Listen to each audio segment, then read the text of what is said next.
3 o'clock, good to have you with us. We covered some of the NBA's issues, as tonight was supposed to be a showdown in Motown, and it's a G League game. It's not the Pistons' fault. It's the league's fault. The Thunder just not bringing anybody to town. You can go look. It's well beyond SGA and Jalen Williams. I want to turn our attention to the Lions a little bit. I have a question. Now, yesterday, we were on the air. The Decker stuff broke. I wasn't excited about it. And again, it wasn't a knee-jerk reaction. I told you weeks prior, I wouldn't even give Decker the chance to come back. I'd be done. I'm not interested in bringing somebody back who is hurt, will eternally be hurt, and I have to, quote, manage, Dan Campbell's words, not mine, and who, even if he comes back, we still have to go and get a guy who can play, quote, over there. None of this is interesting to me. And I didn't want him back. I say that because here's what's really interesting. And hear me when I say this. You're not wrong as a fan if you say, no, I don't see it this way. You're not. I'm only offering you how I see it. I want to ask a question of, do the Detroit Lions have a loyalty problem? Are the Detroit Lions like a Velcro dog? Doesn't matter where you go in the house, they have to follow you and hump your hip. Like, they just can't let go of any of their players. What were they saying yesterday? They could have stopped at, look, Taylor's got to make a decision on what he wants for him and his family. They didn't do that. I love him, and we love him, and blobbity blue. The David Montgomery thing. Demo doesn't want to be here. It's pretty clear. Will Birchfield on the air live from the combine earlier. The kid sounded great, and even he said it. You know, they are desperate to have Demo back. Mm-hmm. Demo probably wants to move on and have a role somewhere. Right. But they can't let go. Then today, here we go. We're talking Gibbs contract extension. You have 3 years left. 2 on the deal, plus a franchise tag. Why are we doing this again? So I wanted to ask the question, as we go into a pivotal offseason for this team. Every offseason is important in the NFL, but certain ones are true forks in the road. Rico, I want to know, do fans see what I see? Or maybe you see. I don't want to speak for you.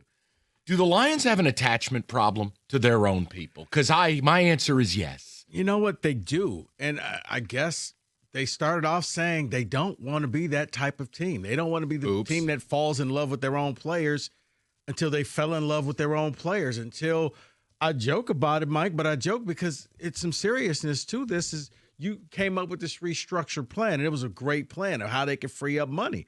But all they're going to do is free up that money to turn around and give it right back to their players. We're already talking about their new core 4 players that they have to take care of this offseason, including a couple who are injured right now, and you don't even know how good they're going to be coming back. Yeah, they bid against themselves, and they have fallen in love. And I do think a lot of this came from the fact that, like it or not, in Allen Park, we were 30 minutes away from the Super Bowl with these guys. I know we could win with these guys. And then we followed up the next year and we went 15-2 with these guys. So we just have to find the right combination of playing them, but we don't need to go outside of the family. We could actually win this thing with the players that we have in-house. So we got to do everything to keep these players. And it's like, or you can bring in somebody new, try something different, and then you can, get better. It's like you look at the defense, and the defense wasn't that good, and they kept the entire defensive coaching staff. And how about bringing Onwuzurike back? How about bringing Davenport back? Right. It's always they defer back to, we love our own. And to your point, which it can't be overstated, it's a great point. Dan Campbell, in his own words, said, we can't fall in love with our own people. See, this is the problem. You guys can get angry, or not, but Rico's franchise or my franchise, the NFL is cutthroat. Mm-hmm. Hear me when I say it. The NFL is not friend business. There's no loyalty.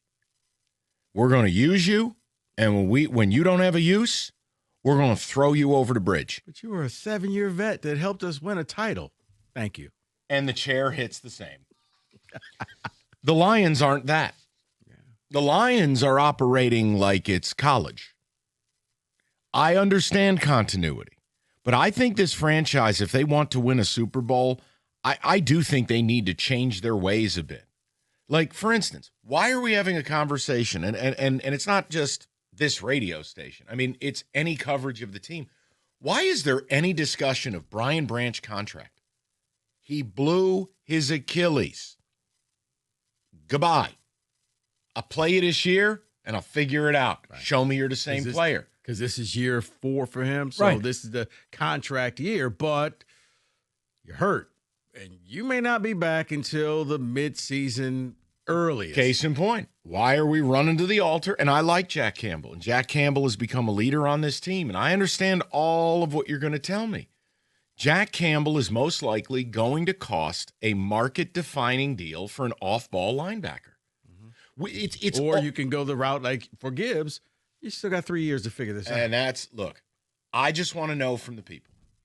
You are not wrong if you go, look, we drafted our guys, we love our guys, we know our guys best, and free agency or trades are no guarantee. You're right in every regard. The point I'm trying to make to you is the more insular you get, the further away from the goal you end up. Look at it. You haven't won a playoff game in 2 years. How many times we going back to that playoff run on a Saturday afternoon against the Rams here and then the Bucs? Guys, the league is moving at warp speed. Mm-hmm. Now, again, maybe this offseason ends up awesome. Maybe they do make some bold swings, do some things. But everything they're messaging, all we can go on is the messaging. It's close ranks. We have the answers in-house. You know, even I heard Brad Holmes bristled when he was asked about is the window closing, blamed injuries. It's never about we're not good enough. No, because in their world, they were good enough. Once again, 30 minutes away, followed by 15-2. We were at the top of the NFL world, but then they fell hard. And they feel like if we could bring the band back together and keep everybody healthy, we're the best team out there. And they truly believe it. And I don't believe it. And maybe that's the difference. Yeah, they believe it, Mike. Yeah. Guys, where are you at with it? Talking about, look, Demo clearly wasn't happy. It's the Lions who want him back greatly. The Decker thing, I'm sorry. It makes no sense to me to bring back a guy who's soon to be 33 years old, that shoulder's going to be hurt as long as he roams the earth and plays football. Dan Campbell's own words, we're going to have to manage him. And we're still going to have to get a player to play over there. Then why are you bringing him back at all? Oh, because we love Deck. Okay. Then what are we going to do? And now the Gibbs thing is popping up. Why am I running to the altar to pay a running back $22.8 million a year? Why? Meanwhile, this is the same franchise that won't take a big swing. That won't, like, for instance, do you understand that if you acquired Max Crosby, his contract is so cap-friendly moving forward, him and Hutch's deals combined would only make up 14% of the salary cap in 2028-29. Mm-hmm. But they won't do that. No. Meanwhile, I got to listen. Because you got to get rid of not just your draft picks. You're going to probably have to lose one of your everyday players. Good. And you know what? If you didn't pay J-Mo, you could have got rid of him. Now you probably can't. Because now it'll be a dead money blast, and it'll convert all of his money. So all the money you save off of Crosby, you got to spend on J-Mo. I can't reach the bell, but if you want to, there you go. You deserve that. 248-539-9797. I just would like to know if the question I'm asking has some merit, total merit, no merit. Because we are just starting an offseason, and it feels like same as it ever was. We love our own people. We want to keep everybody here. We're bringing back an 11-year vet because we love him. And it's like, I don't care if you love him. Cut him. Move on. Decker was a warrior here, but his body's failing him. And when your head coach gets up there, he didn't say, I need him back. We want him back. He's one of the best left tackles in the league. He makes us better. He got up there and basically apologized if the guy was coming back, that we're going to have to manage him. He's got to work through things, and we still got to get a player to play over there. What kind of sales pitch is that? So, right. Why do you want him back again? Thank you. Because I kind of lost the meaning. Like, sounds like you don't want him back, Coach. I just want, look, I know it's hard for people because the Lions came from the abyss. And now even in a down year, they go into the last week of the season with a shot to make the playoffs. Yeah. Fine. But that's only the middle. The other side is competing in earnest for Super Bowls. And they don't do things that Super Bowl franchises do. You're correct. And it's starting to worry me because Rico, maybe I'm crazy, but it's not early in the Holmes-Campbell era. I leave you with this. Not that I'm dying or wrapping up a speech. No coach-quarterback pairing has ever won a Super Bowl unless they've gotten it done in their first 5 years together. This is year 6. It's a little late in the game. It's not 2022 anymore, guys. This is the real McCoy. This is not a drill. Your quarterback's making $70 million this year. Got to restructure. Amon-Ra, a Super Bowl team restructures him. Sewell, same deal. And you go on the open market, you make the hard choices, and you acquire the best players. Well, see, that's just it. They don't do the hard choices.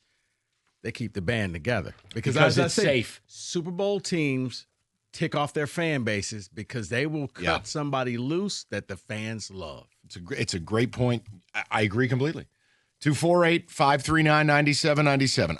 I would like to have this conversation. And if you say, Mike, I disagree, I like the approach, you can. But I am firmly rooted in, if they don't alter it, they're not winning a Super Bowl.